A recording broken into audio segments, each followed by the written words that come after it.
লালমনিরহাটে মাদক জুয়া এবং ক্যাসিনোর প্রতিবাদ করায় হামলার শিকার সেই শিক্ষক মারা গেছেন। শিক্ষক আরিফুল ইসলামের মৃত্যুর খবরে অভিযুক্তদের বাড়িঘরে ভাঙচুর এবং অগ্নিসংযোগ করে স্থানীয়রা। এখনও থমথমে পরিস্থিতি বিরাজ করছে এলাকাতে। এ নিয়ে আরও জানাতে লালমনিরহাট থেকে যুক্ত হচ্ছেন মাহফুজ বকুল। মাহফুজ বকুল, অপরাধীদের সবাইকে ধরা গেছে কিনা এবং এই ঘটনা নিয়ে পুলিশ কি বলছে এবং অপরাধীদের বাড়িঘর ভাঙচুর করা হয়েছে এ নিয়েও সবশেষ খবরাখবর জানাবেন। পাওয়া গেছে গত কয়েকদিন আগে র্যাব একজনকে অভিযান চালিয়ে গ্রেফতার করেছিল।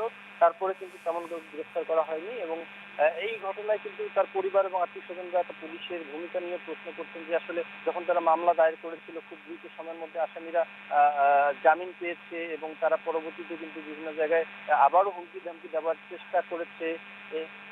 যে আসলে পুলিশ সেই সময় আবারও পরবর্তীতে যখন হুমকি ধামকি দেওয়া হয়েছিল